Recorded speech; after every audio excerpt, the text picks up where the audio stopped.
ஏகனை போற்றி இணையாளன் ஈசனை போற்றி பிரணவத்தின் பொருளிலிருந்து தகப்பன் சுவாமி என்று பெயர் கொண்ட என் குருநாதா போற்றி ஸ்கந்தாசனம். இளைஞர்களே, எல்லோரும் சுகமாகவும் சந்தோஷமாகவும் இருக்கிறீர்களா? கண்டிப்பாக இருப்பீங்க, இருக்கணும். எல்லோருமே மனசுக்கு நிம்மதியாக வாழ கற்றுக்கலாம். அதுவே வாழ்க்கையின் மிக அருமருந்து. நீங்கள் நம்ம சேனலுக்கு புதிய பார்வையாளராக இருக்கீங்க அப்படின்ற மாதிரி இருந்தால் கண்டிப்பாக நம்ம சேனலுக்கு ஒரு சப்ஸ்கிரைப் போட்டுக்கோங்க. இந்த பதிவில் நம்ம என்ன பார்க்க போகிறோம்னா, எதிர்வரும் 2024 வருடத்தில் நமது நேயர்களுக்கான பலாபலன்கள் எப்படி இருக்குது அப்படின்றத பார்ப்போம். பொதுவாக ஒரு வருடம் முடிந்து அடுத்த வருடம் ஆரம்பிக்கக்கூடிய நேரத்தில் நம்ம ஏதோ ஒரு முரண்பட்ட கருத்துக்களிலிருந்து விடுபடுறது, நமக்கு தேவையில்லாத சகவாசங்கள்லேருந்து விடுபடுறது, நமக்கு தேவையில்லாத பழக்கங்களை விட்டுறது அப்படின்ற மாதிரியான ஒரு நிலைப்பாட்டுக்கு வந்து புதிய யுக்தி, புதிய பாதை, அந்த மாதிரியான ஒரு டெசிக்னேஷன் எடுக்கிறதுக்கான ஆரம்பம் அப்படின்னு சொல்லக்கூடிய இந்த வருடம் அப்படின்னு சொல்லக்கூடிய ஒரு வருஷம் முடிஞ்சு அடுத்த வருஷம் அப்படின்ற போது அதெல்லாம் கொஞ்சம் கொஞ்சம் அந்த நம்மளை சீர்திருத்திக்கக்கூடிய ஒரு அமைப்பை கொண்ட ஒரு வாடிக்கையை நம்ம வச்சுட்ருக்கோம்.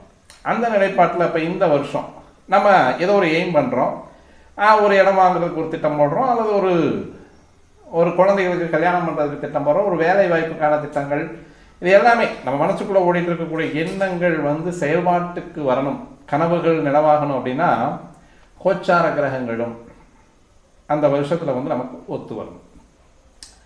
அப்போ இந்த மாதிரியான கோச்சார கிரகங்கள் உங்களுக்கு 2024 வருஷம் பொதுவாக 9 கிரகங்களுமே சுற்றி தான் சார் இருக்குது. நீங்கள் எந்த கிரகங்களை வச்சு நம்ம செய்கிறோம் அப்படின்னா, எந்த கிரகங்களை வச்சு நம்ம கோச்சார பலன்கள் எடுக்கிறோம் அப்படின்னா, பொதுவாக வருஷம் அப்படின்னு சொல்லக்கூடிய வருடாதி கிரகங்களை வச்சு தான் அந்த வருஷத்திற்கான பலன்களை நம்ம எடுக்கிறோம். அதில் இடைப்பட்ட நேரம் அப்படின்னு சொல்லக்கூடியதில் வந்து மாத கிரகங்கள், 1.5 மாதத்துக்கான கிரகம், அதே மாதிரி வந்து நாள் கிரகம் அப்படின்னு சொல்லக்கூடிய கிரகங்கள் தான் இருக்குது. இதெல்லாம் அதாவது வந்து அப்போதைக்கு அப்போது கொடுக்கக்கூடிய கெடுக்கக்கூடிய பலன்களை கொடுப்பவர்கள் செவ்வாய், சூரியன், அதே மாதிரி வந்து சுக்கிரன், புதன், சந்திரன், இந்த மாதிரி கிரகங்கள் தான். இதை தவிர்த்து ஏனைய கிரகங்கள் அப்படின்னு சொல்லக்கூடிய குரு வருடாதி கிரகம் அப்படின்னு சொல்லக்கூடியது ஒரு வருஷத்துக்கு வந்து ஒரு ராசியில் இருந்து பலன் அளிக்கக்கூடிய ஒரு கிரகம். அதற்கடுத்து பார்த்தோம் அப்படின்னா ராகு கேதுக்கள் 1.5 வருடங்களுக்கு ஒரு ராசியிலிருந்து பலன் அளிப்பார்கள். அடுத்து 2 வருஷம் கால புருஷ தத்துவத்தை ஒரு முழு சுற்றுவதற்கு காலகிரகம்னு சொல்லலாம், கர்மகாரகன் அப்படின்னு சொல்லலாம். அவர் வந்து 2.5 வருஷம் எடுத்துக்கிறார் ஒரு ராசிக்கு.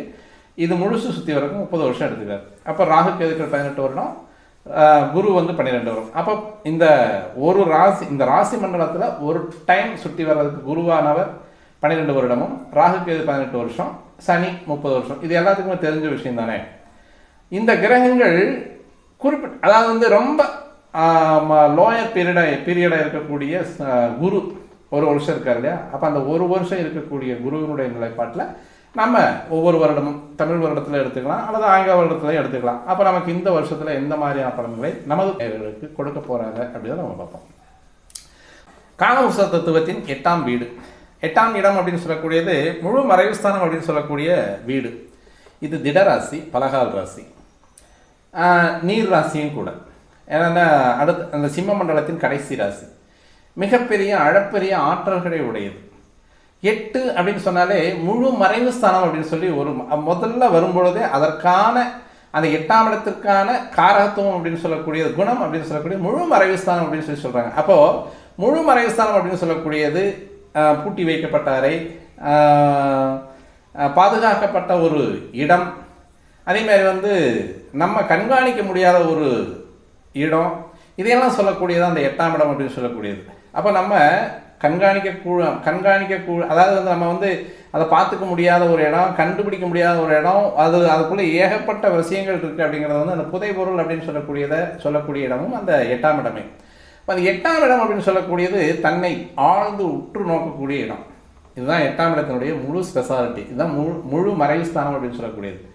தன்னை முழுமையாக அறியக்கூடியது, முழுமையாக தெரிந்து கொள்ளக்கூடிய இடம் அப்படின்னு சொல்லக்கூடியது அந்த 8ஆம் இடம் தான். அந்த காலபுருஷ தத்துவத்தின் 8ஆம் இடத்துல தான் இருக்குது. இங்கே தான் மரணம், விபத்து, அதேமாதிரி வந்து தத்துன்னு சொல்லுவாங்க இல்லையா, கண்டம், அதேமாதிரி மானம் அவமானம் அப்படின்னு சொல்லக்கூடியது, அதேமாதிரி அதற்கு கட்டுப்பட்டு நடக்கக்கூடிய ஒரு கட்டாயம், அதே மாதிரி இந்த இடங்கள்ல அந்த 8ஆம் பாவம் வந்து வேலை செஞ்சது அப்படின்னா நமக்கு உண்மையான, அதாவது கசப்பான உண்மைகளை தரக்கூடிய எல்லா குணங்களையும் கொண்டது அந்த 8ஆம் இடம். ஏன்னா நம்மளை நாமே அறியக்கூடிய ஒரு அமைப்பு அப்படிங்கிறது வந்து கசப்பான ஒரு அனுபவம் தானே. நம்மளை அடுத்தவங்க அறிஞ்சுக்கிறதுக்காக நமக்கு நாமளே தெரிஞ்சுக்கிறது அப்படிங்கிறது கடினமான ஒரு விஷயம் கூட, கசப்பான ஒரு விஷயம் கூட. ஏன்னா ஒரு 10 நிமிஷம் மெடிடேஷனில் உட்காந்தாலும் நம்மளை நாமளே திருத்திக்கக்கூடிய ஒரு அமைப்பு அப்படின்றது வந்து கொஞ்சம் கஷ்டமான விஷயம் தானே. இது ஏதோ லட்சத்தில் ஒருத்தருக்கோ கோடியில் ஒருத்தருக்கு அமையக்கூடியது, தன்னைத்தானே திருத்திக் கொள்வது அப்படின்றது எல்லா வகையிலும் ஏதோ ஒரு வகையில் நம்ம ஒரு சின்ன தவறுகளை தெரிந்தும் தெரியாமலும் மற்றவங்களுக்கு செய்வோம். அதுதான் அந்த 8ஆம் இடத்தினுடைய ஸ்பெஷாலிட்டி. இதுதான் முழு மறைவு ஸ்தானம் அப்படின்னு சொல்லுது. அப்போ இந்த இடத்துல இந்த ராசியில் இந்த லக்கணமாகவோ அந்த ராசியாகவோ வச்சு பிறந்தவங்களுக்கு எப்படி இருக்கு அப்படின்னா, முழுமையாக இந்த பிரபஞ்சத்தையும் மற்ற மனிதர்களையும் ஆராயக்கூடிய ஒரு அலாதியான அறிவு உண்டு. கண்டிப்பாக 8ஆம் இடம் அப்படின்னு சொல்லக்கூடியது முழு மறைவு ஸ்தானம் அப்படின்னு சொல்லக்கூடியதை வந்து அந்த, அதாவது கசப்பான உண்மை அப்படின்னு சொல்லக்கூடியது மரணம்.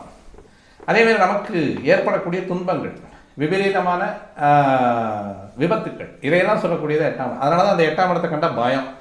ஆஸ் யூஷுவல் வந்து 8ஆம் இடம் அப்படின்னு சொல்லக்கூடியது பயக்கக்கூடிய இடம் இல்லை, நம்மை பற்றி தெரிந்து கொள்ளக்கூடியது. நம்மளுடைய ஆயுள் எவ்வளோ அப்படின்னு தெரிஞ்சுட்டா நமக்கு வந்து என்ன ஆகும், நிம்மதி போயிடும். நம்மளுடைய நாளைக்கு நமக்கு இந்த மாதிரி அடிபடுது அப்படின்னு தெரிஞ்சுக்கிட்டோம்னா என்ன ஆகும், நிம்மதி போயிடும்.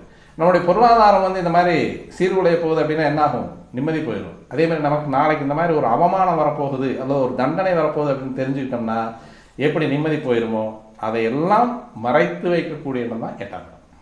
அதனால் இப்போ இந்த இடத்துல இது வந்து 8ஆம் இடமாக வருவது இந்த ராசிக்கு வந்து ராசிநாதன் அப்படின்னு சொல்லக்கூடியவர் செவ்வாய். எங்கே ஆரம்பிக்கிறானோ அங்கே தான் முடிப்பான். அப்போது காலபுருஷ தத்துவத்தின் முதல் இடத்தில் ஆரம்பித்து 8ஆம் இடம் 8 மனுஷனுடைய வாழ்க்கையை பிரிச்சுக்கன்னு சொல்லும்பொழுது 8/8/64 முடியக்கூடிய ஒரு அமைப்பு அப்படின்னு சொல்லக்கூடியது 1ஆம் எண்ணில் முடியக்கூடிய இடம் சூரியனுடையது, ஆத்மகாரகனுடைய எண்.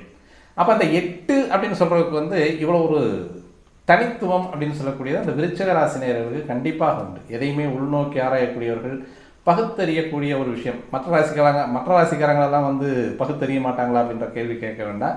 எல்லாத்துக்குமான ஒவ்வொரு ஸ்பெஷாலிட்டியில் இவங்களுக்குன்னு வரக்கூடிய ஸ்பெஷாலிட்டி அப்படின்றது இருக்கும்.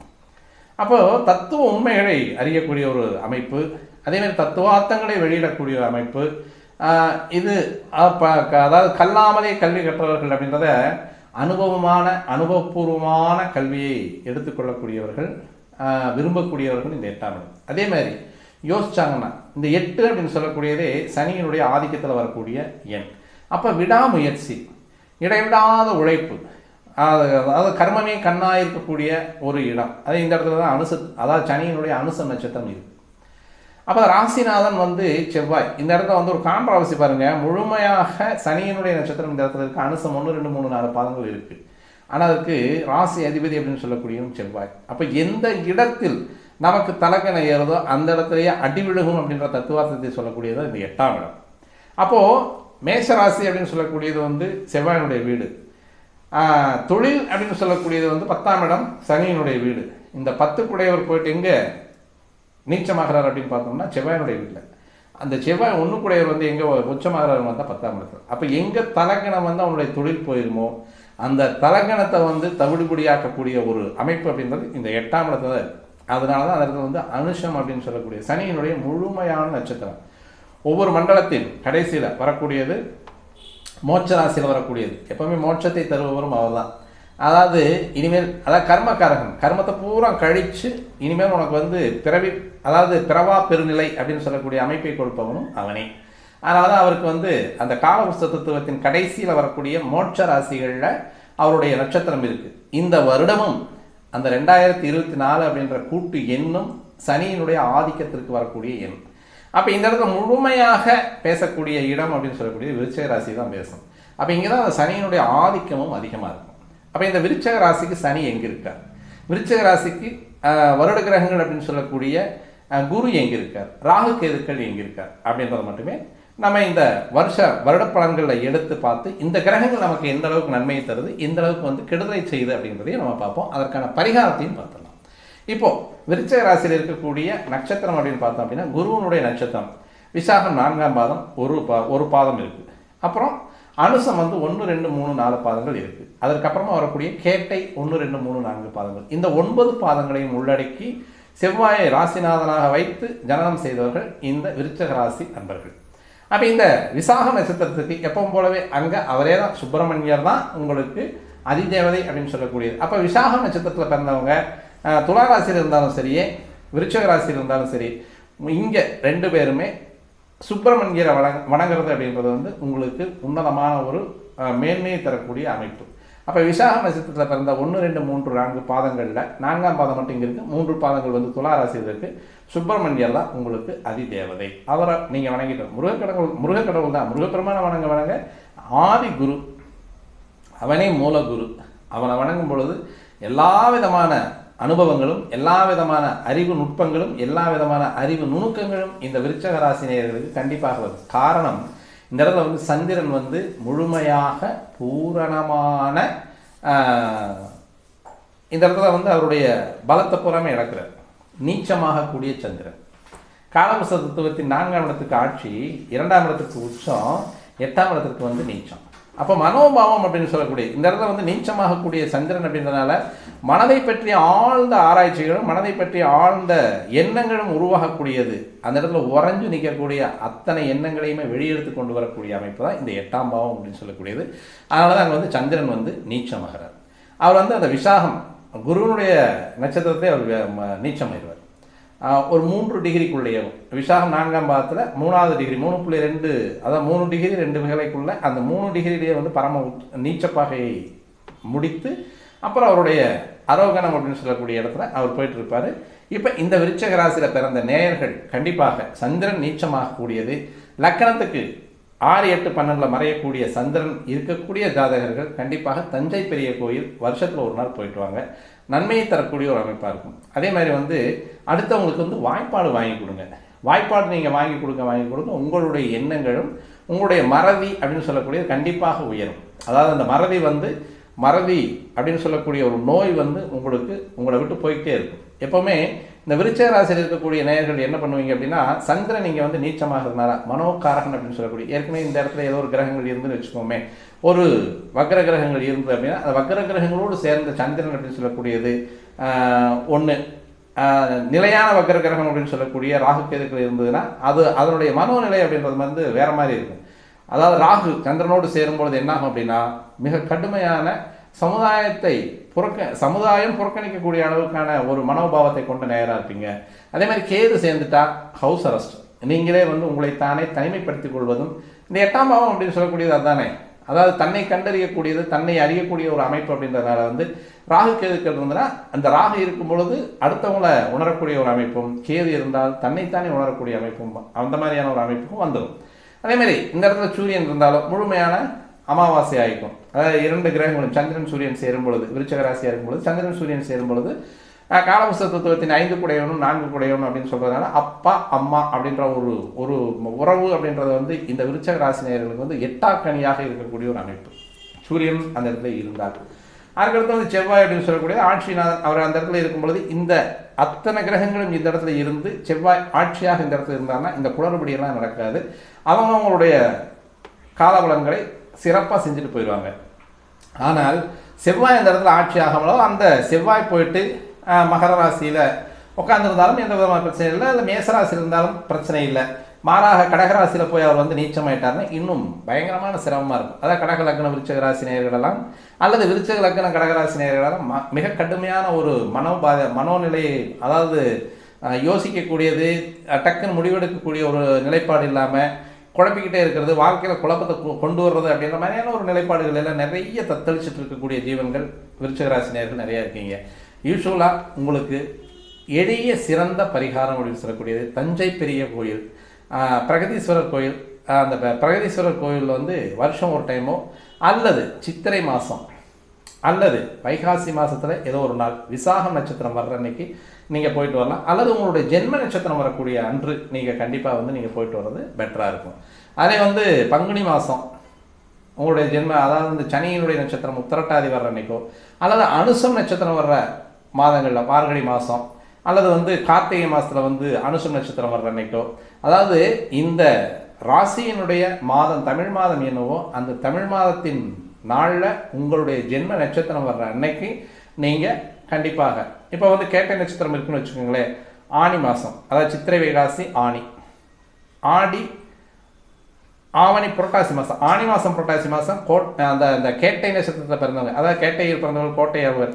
இதற்கு வந்து அதிதேவதை அப்படின்னு சொல்லக்கூடியது வந்து இந்திரன். அதனால தான் அந்த கேட்டையில் பிறந்தவன் கோட்டை ஆழ்வான் அப்படின்னு சொல்லக்கூடிய ஒரு பழமொழியும் உண்டு. அப்போது விசாக நட்சத்திரத்தில் பிறந்தவங்களுக்கு வந்து சுப்பிரமணிய கடவுளும், அனுஷ நட்சத்திரத்தில் பிறந்தவங்களுக்கு வந்து ஹனுமன் அல்லது வாயு புத்திரன் அப்படின்னு சொல்லலாம். அது வாயு அப்படின்னு சொல்லலாம்.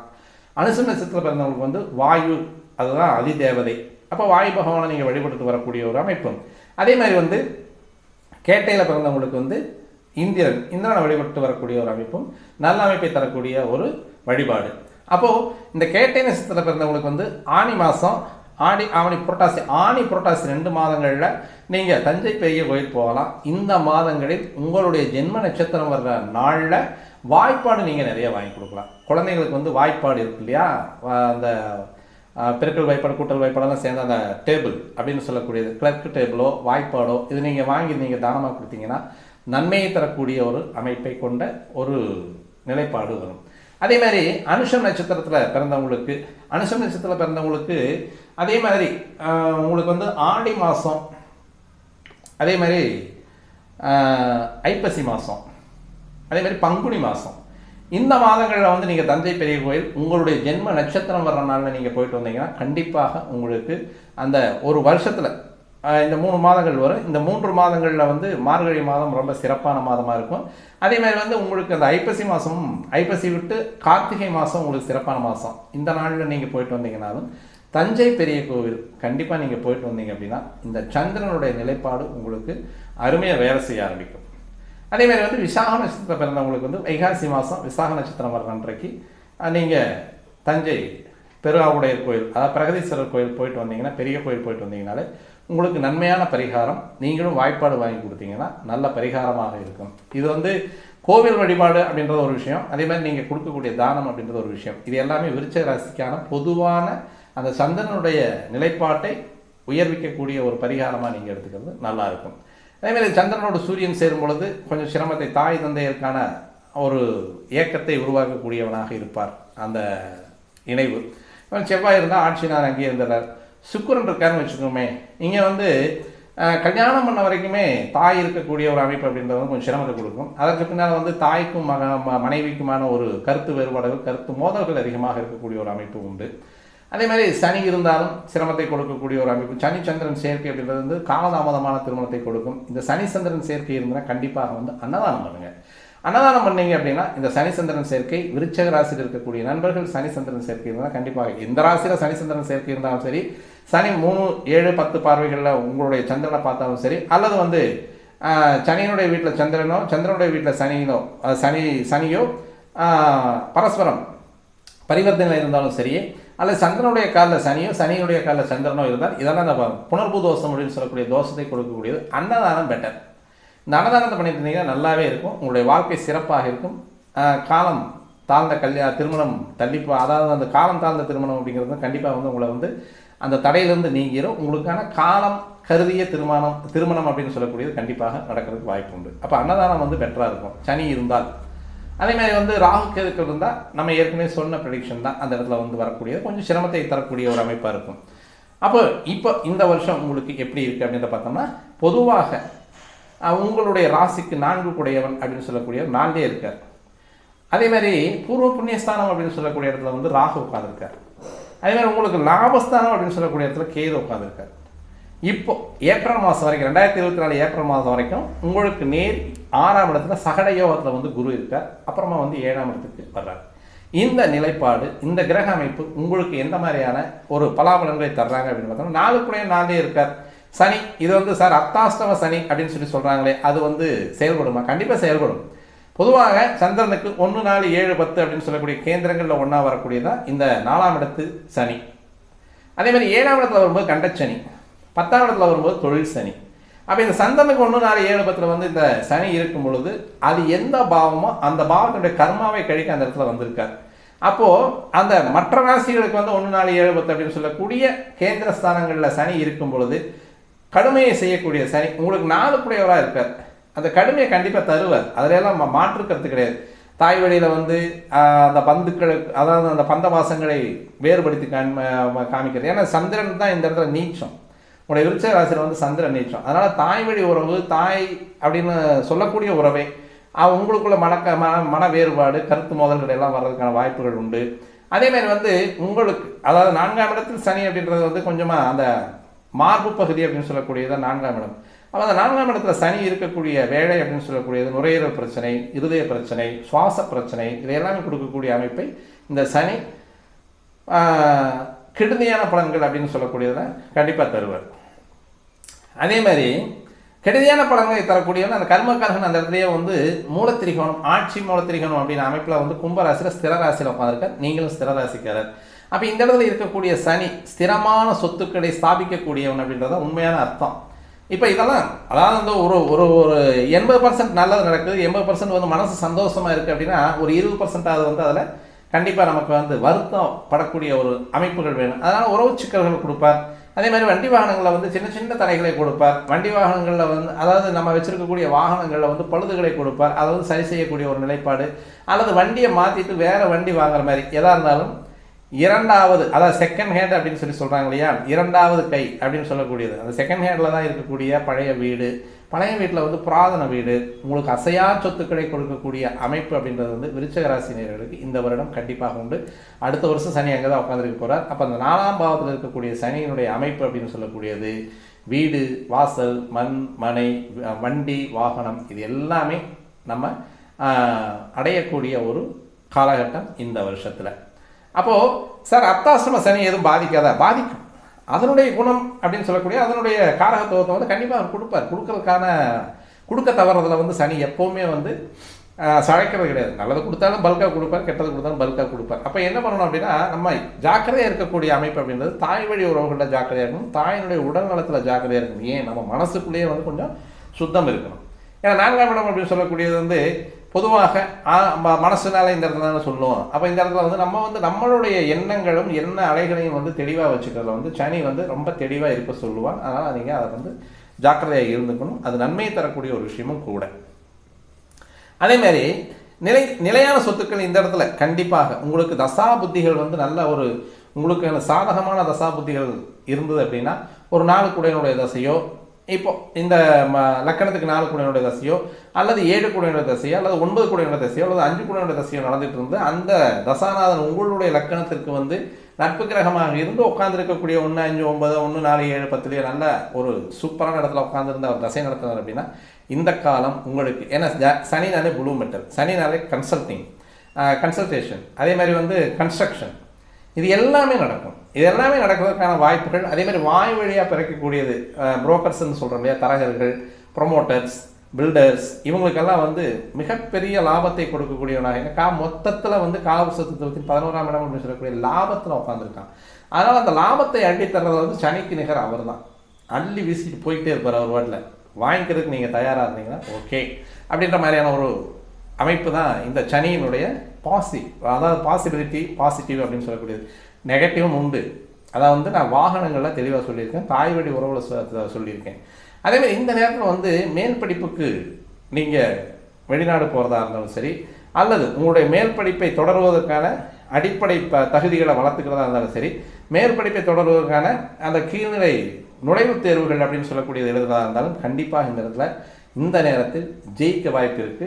ஏப்ரல் மாதம் வரைக்குமே நல்ல ஒரு வாய்ப்பை தரக்கூடிய சனி பகவானாக அந்த இடத்துல உட்காந்துருக்காரு. அடுத்து பார்த்தோம் அப்படின்னா இந்த சனி பகவானுக்கு என்ன நம்ம வந்து செய்யக்கூடிய பரிகாரம் அப்படின்னு பார்த்தோம்னா கண்டிப்பாக சனி பரிகாரம் அப்படின்னு சொல்லக்கூடியது வயதானவர்களுக்கு அப்படின்றது வந்து பாரம்பரியமாக, அதாவது காலங்காலமாக நம்ம செஞ்சுட்டு இருக்கிறதா. முதியோர்கள், சனினாலே முதியோர்கள், முடமானவர்கள், மாற்றுத்திறனாளிகள், இவங்க எல்லாமே வந்து சனியினுடைய காரகத்துவத்தில் வரக்கூடிய ஒரு அமைப்பு. பொதுவாக சனி அப்படின்னு சொன்னாலே இந்த 3 காரகத்துவங்களும் வந்துடும். நம்ம அவங்களுக்கு என்ன மெட்டீரியல் வாங்கி கொடுக்குறது அப்படின்னு பார்த்தோம்னா செருப்பு, கொடை. முதல்ல சூரியன் சனி அப்படின்னு சொல்கிறது லாஜிக்காக சொன்னோம் அப்படின்னா சூரியனும் சனியும் நேர் எதிர் பகை கிரகங்கள். அப்போ சூரிய ஒளியை தடுக்கக்கூடிய கொடை வந்து சனியாக இருக்க முழுமையாக வந்து தடுக்க முடியாது சூரிய ஒளியை. அப்போ வந்து சூரிய ஒளியை தடுக்கக்கூடிய ஒரு கவசமாக வந்து அந்த கொடை இருக்கார். அந்த கொடையை வந்து நம்ம தானமாக கொடுக்கறது சனிக்கு பிரீத்தி. அப்போ 4ஆம் இடத்து சனி அப்படின்னு சொல்லக்கூடிய அர்த்தாசிரம சனியை ஜெயிக்கக்கூடிய ஒரு அமைப்பு அப்படின்றது வந்து கொடை வாங்கி கொடுக்கலாம்.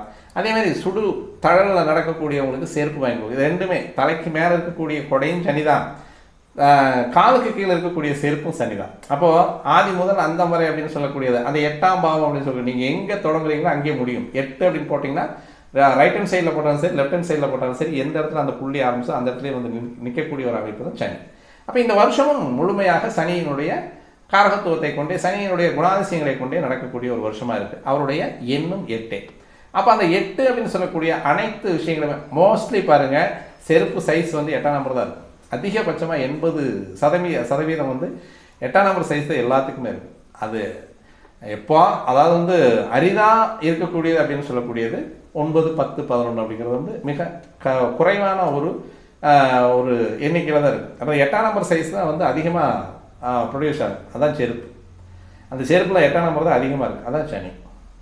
எல்லாமே எந்த ஒரு கிரகத்தினுடைய ஆதிபத்தியம், ஒரு கிரகத்தினுடைய ஆளுமை அப்படின்னு சொல்லக்கூடியது ஒரு பொருள் மேலே வந்து ரொம்ப அதிகமாக விழுகுது அப்படின்னா அந்த பொருளில் வந்து அந்த நம்பர் வந்து தானாக உட்காந்துரும். அதுதான் சனியினுடைய அமைப்பு.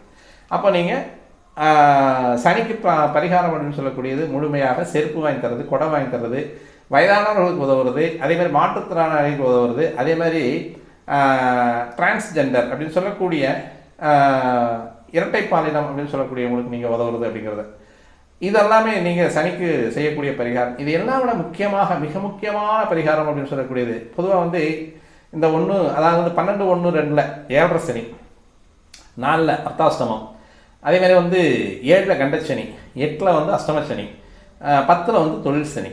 அப்போ இந்த மாதிரியான இடங்களில் வரும்பொழுது பார்த்தோம்னா 12, 1, 2 7 சனி வரும்பொழுது அதிகமாக பசிக்கும், பயங்கரமான பசி இருக்கும். இது மிக ரொம்ப தெரிஞ்சுக்கக்கூடிய ஒரு விஷயம் அப்படின்றது வந்து லாஜிக்கான பரிகாரம் அப்படின்னு பார்த்தோம் அப்படின்னா உழைப்பு தான் சனி. மிக கடுமையான உழைப்பு சனி. அந்த உழைக்கக்கூடிய ஒரு மனிதனுக்கு எடுக்கக்கூடிய ஒரு நோய் அப்படின்னு சொல்லக்கூடிய இருக்கக்கூடிய ஒரு நோய் அப்படிங்கிறது பசி. பசி தான் நோய். அதாவது உழைப்பாளிக்கு ரொம்ப கடுமையாக உழைக்கிறவனுக்கு வெயிலையும் சரி, மழையிலையும் சரி, காற்றுலையும் சரி பயங்கரமாக வந்து உடல் உழைப்பு அப்படின்றது சனி. அதாவது வேர்வை சொட்டை உழைக்கக்கூடியவன் சனி. அப்போ அந்த சனி முழுமையாக அந்த அங்க அவயங்கள் எல்லாமே அசையும் பொழுது அங்கே இருக்கக்கூடிய அந்த வெப்பத்திற்கு, அந்த வெப்பம் உருவாகிறதுக்கு வந்து அந்த வெப்பத்தை தணிக்கணும்னா பசி அதிகமாகும். அந்த பசியை தணிக்கணும் அப்படின்னா அந்த பசின்ற வெப்பத்தை தணிக்கிறதுக்கு சாப்பாடு தான் பரிகாரம். அப்போது இந்த சனி சந்திரன் அப்படின்னு சொல்லக்கூடியது முழுமையாக நம்ம சாப்பிடக்கூடிய ரைஸ், பால் சார்ந்த அனைத்து உணவுகளும், கடல் சார்ந்த அனைத்து உணவுகளும், கடல், இது எல்லாமே சந்திரன் தான். அப்போ இந்த சந்திரன் உள்ளே போகும்பொழுது சனி சந்திரன் சேர்க்கை அப்படின்னு சொல்லக்கூடிய அமைப்பில் இருக்கக்கூடியவர்களுக்கு பரிகாரம் நம்ம முதல்ல சொன்ன அன்னதானம் தான். அந்த 12, 1, 2 இருக்கும்போது அந்த 7 சனிங்கும் போது பசி அதிகமாக இருக்கும். காரணம் சனியினுடைய முழு காரகத்துவம் அவங்க மேலே இறங்கிடுது அப்படின்னு அர்த்தம். அப்போ அந்த தரித்திரம் அப்படின்னு சொல்லுவோம் இல்லையா, அன்ன தரித்திரம் அப்படின்னு சொல்லுவோம். அந்த அன்னத்தை விரும்புவோம் சனி. அப்போ அவருக்கு வந்து அதிகப்படியாக பசிக்கும். அப்போ அந்த பசி அப்படின்னு சொல்லக்கூடியதற்கு நம்ம அன்னதானம் செய்கிறது பிறருக்கு உங்களால் முடிஞ்சால் சனிக்கிழமை, செவ்வாய்க்கிழமை, ஞாயிற்றுக்கிழமை இந்த மாதிரியான கிழமைகளில் யாரோ ஒரு நபருக்கு சாப்பாடு வாங்கி கொடுங்க. முடிஞ்சால் ஒரு கலவை சாதம் செஞ்சு, அல்லது புளியோதரை, சனிக்கு ரொம்ப பிரீத்தியான ஒரு உணவு, இதை நீங்கள் செஞ்சு, கொத்தமல்லி சாப்பாடு, இதெல்லாம் வந்து உங்களுக்கு அந்த பட்டை சாதம் அப்படின்னு சொல்லுவாங்க. இதெல்லாம் செஞ்சு ஒரு பொட்டலம் இவங்களுக்கு, ஏதாவது வந்து முதியவர்களுக்கு, உடல் ஊனமுற்றவர்களுக்கு, முடியாமல் இருக்கிறவங்களுக்கு, அதாவது வந்து பார்த்தாலே அறுவருக்கு தக்க ஒரு தோற்றம் இருக்கிறவங்களுக்கெல்லாம் வந்து நீங்கள் இந்த அன்னதானம் தான் முக்கியமாக சனிக்கு மிக பிடித்தமான பரிகாரம். நீங்கள் அன்னதானம் செய்ய செய்ய செய்ய செய்ய செய்ய உங்களுக்கு சனியினால் இருக்கக்கூடிய தோஷம் உங்கள் ஜாதகத்தில் எந்த இடத்துல எவ்வளவு இருந்தாலும் அது அப்படியே கரைஞ்சி போயிடும். அன்னதானம் தான் முக்கியமான ஒரு பரிகாரம். சனின்னா யார் யார் அப்படின்னு பார்த்தோம்னா, நமக்கு இந்த ஹோட்டலுக்கு சாப்பிட கூப்பிடுவார் இல்லையா, முன்னால் நின்றுக்கிட்டு, ஒரு முழுமையான சனி. அதேமாதிரி தொழுநோயாளிகள் அப்படின்னு சொல்லக்கூடியவங்க சனியினுடைய காரகத்துவத்தில் வருவாங்க. நமக்கு சக மனிதர்கள், உழைப்பாளிகள், அவங்களுக்கு பசி அப்படின்னு யார் யார் அதிகமாக நம்ம பார்க்கக்கூடிய பார்வையில் தெரிகிறாங்களோ அவங்களுக்கு எல்லாமே கண்டிப்பாக சனியினுடைய ஆதிக்கத்தில் வரக்கூடிய நபர்கள். இவங்களுக்கெல்லாம் நீங்கள் பசியை போக்கக்கூடிய அதனால தான் வள்ளல் பெருமான் அதாவது வந்து அதாவது ஒரு ஜீவனுக்கு கூட பசி இல்லாமல் இருக்கணும் அப்படின்றத வந்து அந்த மிகப்பெரிய அந்த அணையா அடுப்பு அப்படின்னு சொல்கிறத அவரது அந்த பசிப்பினி அப்படின்னு சொல்லக்கூடியதை அவர் போக்குனார். அதனால தான் அவருடைய பிரகாச வள்ளலார் அப்படின்னு சொல்லக்கூடிய ஒரு அந்தஸ்துக்கு அவர் வர்றார் இல்லையா. அப்போ அந்த அன்னதானம் அப்படின்னு சொல்லக்கூடியது சனிக்கு மஸ்டான பரிகாரம். நீங்கள் அதை செய்கிறது வந்து பெட்டராக இருக்கும். சரி, அடுத்து பார்த்தோம் அப்படின்னா ராகு. ராகு வந்து உங்களுக்கு 5ஆம் இடம் அப்படின்னு சொல்லக்கூடிய போது 1, 5, 9 அவருடைய அப்படியே எடுத்துருவார். 1, 5, 9 அப்படிங்கிறது தகப்பன், பிள்ளை, பாட்டன். அப்போ இந்த இடங்கள் எல்லாம் எடுப்பார். அப்போ எந்தெந்த இடமா வரும் உங்களுக்கு அப்படின்னு பார்த்தோம்னா உங்களுடைய ராசியும், உங்களுக்கு ராசிக்கு 9ஆம் இடம் அப்படின்னு சொல்லக்கூடிய கடகராசி, அந்த கடகராசியும் உங்கள் ராசியும் மீனராசி, இந்த இடங்களெல்லாம் எடுத்து அவர் வச்சு பேசுவார். அப்போ இந்த இடமெல்லாம் வந்து பார்க்கும்பொழுது கொஞ்சம் அந்த 1, 5, 9 அப்படின்றது வந்து கண்டிப்பாக நீங்கள் செய்யக்கூடிய வேலை அப்படின்றது வந்து உங்களுடைய குலதெய்வம் அப்படின்னு சொல்லக்கூடிய குலதெய்வ அருள் அப்படின்றது, அல்லது உங்களுடைய மூதாதையர்கள் கோயில் ஏதாவது இருந்ததுன்னா கண்டிப்பாக நீங்கள் அங்கே போயிட்டு வழிபாடு செஞ்சுட்டு வர்றது நன்மையை தரக்கூடிய ஒரு அமைப்பு. அதே மாதிரி வந்து இது இந்த இடத்துக்கு வந்து பரிகாரம் அப்படின்னு சொல்லக்கூடியது வந்து ராகு 5ஆம் இடத்தில் இருக்கக்கூடியது. 5ஆம் இடம் அப்படின்னு சொல்லக்கூடியது ஒருத்தருக்கு வந்து புத்திஸ்தானம். அந்த புத்திஸ்தானத்தில் வந்து ராகு இருக்கிறது அப்படின்றது வந்து பொதுவாக கொஞ்சம் கண்ணா பின்னாடி யோசிக்க செய்யும். ஏன்னா இந்த வீடு வாசல்லாம் சனி தர்றதுக்கு தயாராக இருக்கிறதுனால அதை இப்படி புது வீடு கட்டிக்கலாமா, இடம் வாங்கி வீடு கட்டலாமா, கன்ஸ்ட்ரக்ஷனில் விட்டு வீடு கட்டிக்கலாமா அப்படின்றத காட்டிலும் கன்ஸ்ட்ரக்ஷனில் கட்டி வச்சுருந்தா வாங்கிக்கிறது பெட்டராக இருக்கும். நீங்களாக கொண்டு போய் ஒரு ஐடியா பண்ணீங்க அப்படின்னா கண்டிப்பாக வந்து கவுத்து விட்டு போயிடுவார் ராகு. அவர் தர்றதுக்கான வாய்ப்பை நிறைய கொடுப்பார். அதாவது ராகுவை போல் கொடுப்பவன் எவனுமே கிடையாது. அள்ளி கொடுத்துரும், அள்ளி வீசிட்டு போயிட்டே இருப்பான். ஏன்னா சனியும் கொடுப்பார் அப்படிங்கிறீங்க, ராகு கொடுப்பான் அப்படின்ற எல்லாமே கொடுக்கக்கூடியவர்கள் எல்லா கிரகங்களுமே நமக்கு கொடுக்க பிறந்தவர்களே. அதனால் வந்து அவங்க கொடுக்கறதுக்கான வாய்ப்புகளை நிறைய கொடுப்பாங்க. அதை காப்பாற்றிக்கிறதுக்கான வாய்ப்பை தான் நம்ம ஏற்படுத்திக்கணும். ஆனால் அது 5ஆம் இடத்தில் இருக்கக்கூடியவன் நிறைய ஆசைகளை கொடுப்பான், நிறைய தேவையில்லாத எண்ணங்களை கொண்டு வருவான். அந்த எண்ணங்களை கொண்டு வரும்போது அந்த எண்ணம் என்னும் மாயையை கண்டிப்பாக நம்ம வந்து கொஞ்சம் ஜெயிச்சுக்கிட்டோம்னா நல்லாயிருக்கும். அப்போ அதுக்கு என்ன நம்ம வழி அப்படின்னு சொன்னோம்னா மெடிடேஷன் தான் வழி. முதல்ல வந்து நம்ம ஒரு முடிவு, அதாவது அறிஞ்சாலும் 5 பேர்த்த கேட்டு செய்யுங்க அப்படின்னு சொல்லியிருக்காங்க. லாஜிக்காக சொல்லும் பொழுது நமக்கான அறிவு அதிகமாக இருந்தாலும் சந்திரனுக்கு சனி 4ஆம் இடத்துல உட்காந்துருக்காரு, ஸ்தான பலம் இல்லாத சனி, இப்போ அர்த்தாஷ்டம சனியாக இருக்காரு. அதே மாதிரி 5ஆம் இடம் அப்படின்னு சொல்லக்கூடிய 1, 5, 9, 1, 4, 7, 10, 1, 4 வந்து 4 வந்து சனியும் 5ல் ராகும், கெடுகிரகங்கள் ரெண்டுமே. இது வந்து இப்படி சொல்லலாம்.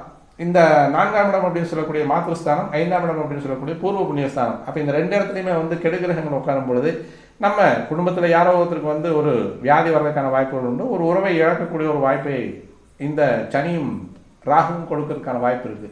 இப்போ இந்த நேரத்தில் வந்து தெய்வ வழிபாடு மிக சிறந்த வழிபாடாக இருக்கும். பொதுவாக ராகு 5ஆம் இடத்துல வந்து உட்காந்தாலே நம்முடைய வழிபாடு அப்படின்றது வந்து குலதெய்வ வழிபாடு கண்டிப்பாக எடுத்துக்கணும். 5ஆம் இடம் குலதெய்வங்கிறத குலதெய்வ வழிபாடு. இதை விட மிக சிறப்பான ஒரு வழிபாடு அப்படின்னு சொல்லி பார்த்தோம்னா சாஸ்தா வழிபாடு அப்படின்றது வந்து அழகான ஒரு பரிகாரமாக இருக்கும்.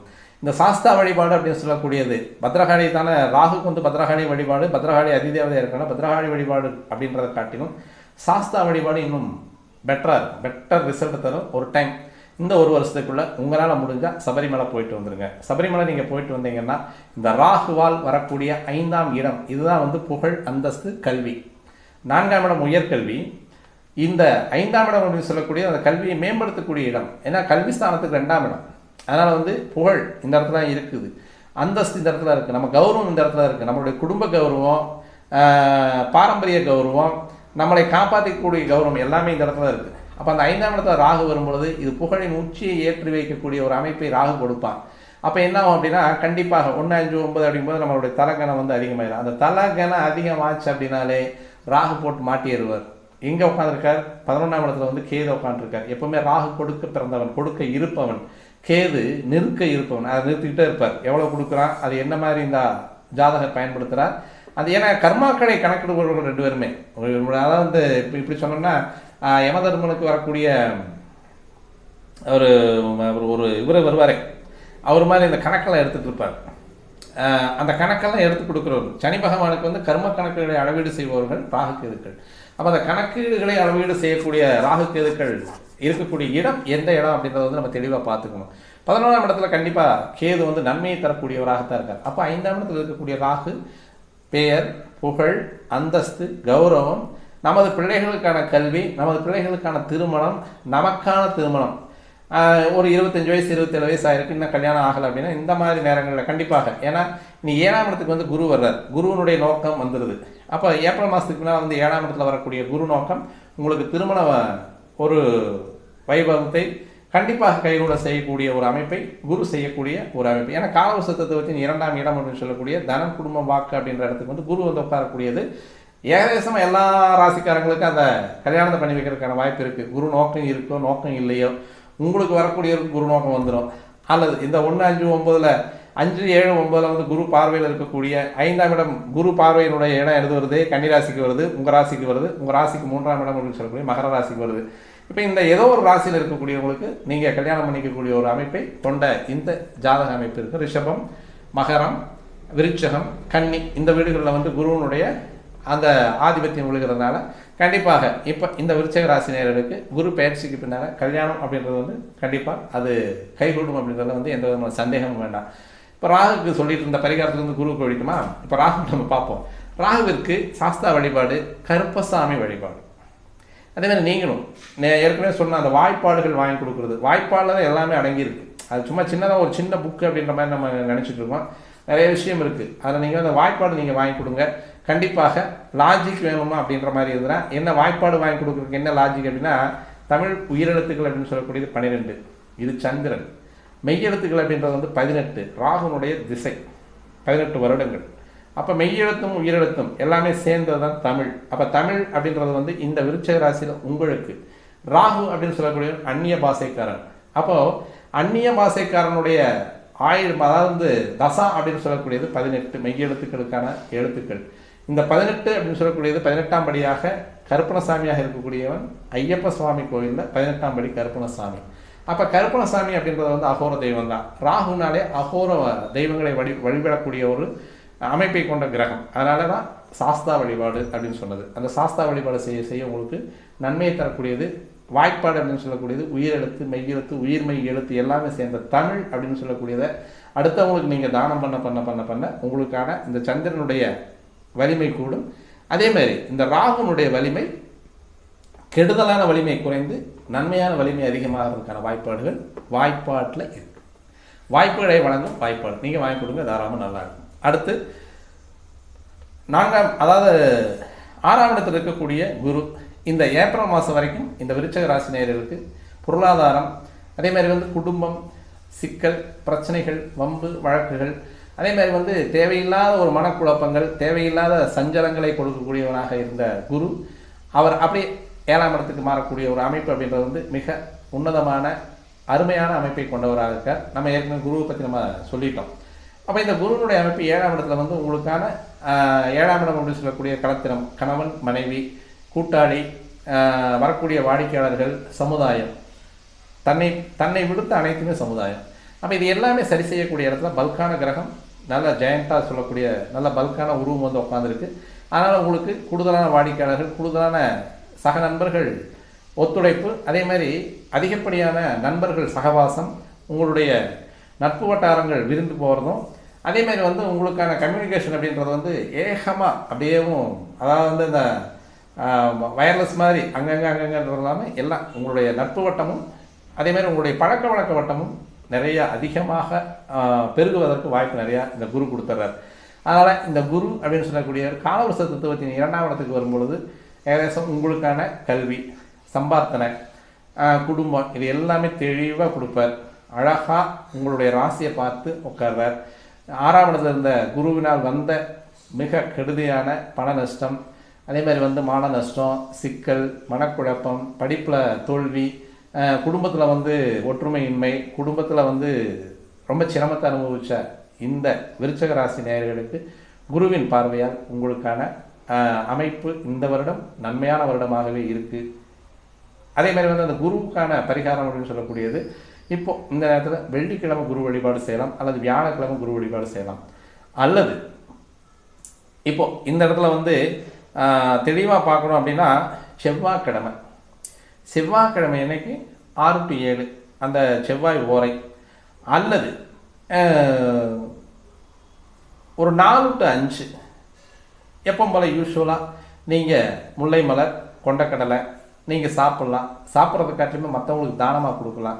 அது வந்து உங்களுக்கு அமுது படைச்சு உங்களுடைய நவகிரகங்களில் இருக்கக்கூடிய குரு பகவானுக்கு அமுது படைத்து அதற்கப்புறமா நீங்கள் கொடுக்கக்கூடியது அந்த கொண்டைக்கடலையில் வந்து நல்ல பரிகாரம் உண்டு. ஏற்கனவே கொண்டைக்கடலையும் குரு பரிகாரமும், குருவும் கொண்டைக்கடலை பரிகாரம் அப்படின்ற ஒரு வீடியோ நம்ம சேனலில் போயிட்டுருக்கோம். உங்களுக்கு முழுமையாக வந்து அந்த குருவுக்கான பரிகாரம் நீங்கள் செய்யணும் அப்படின்ற மாதிரி இருந்தால் அந்த வீடியோ நீங்கள் பார்த்து தாராளமாக தெரிஞ்சுக்கலாம்.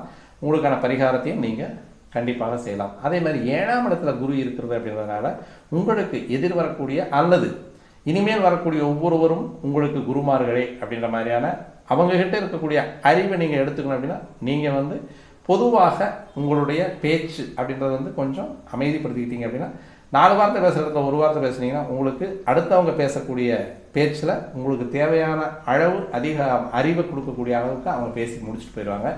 இது மட்டும் நீங்கள் செஞ்சீங்கனாலே 7ஆம் இடத்தில் இருக்கக்கூடிய குருவுக்கு அருமையான ஒரு பலனை கொடுக்கக்கூடிய ஒரு அமைப்பு. 11ஆம் இடம் கேது, அருமையான அமைப்பு.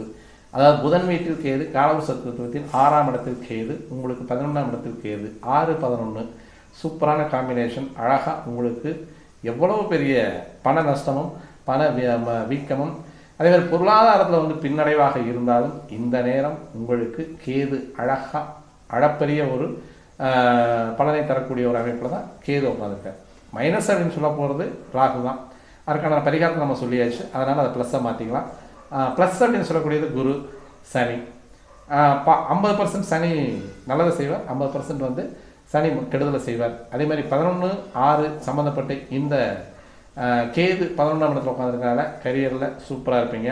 அதே மாதிரி நீங்கள் எவ்வளவு பொருளாதாரத்தை நீங்கள் போட்டு தொழில் செய்யணும் அப்படின்றது நினைக்கிறீங்களோ கண்டிப்பாக நீங்கள் செய்ய செய்ய செய்ய செய்ய உங்களுடைய அறிவுத்திறன் அதிகமாகும்.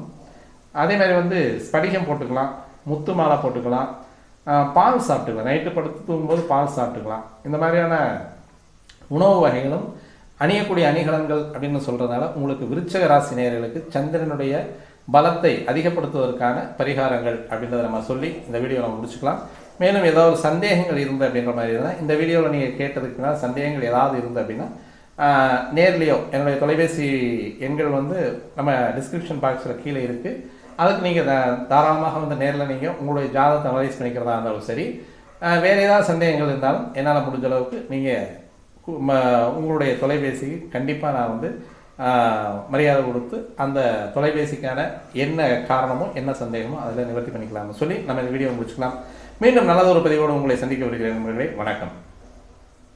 ஹலோ.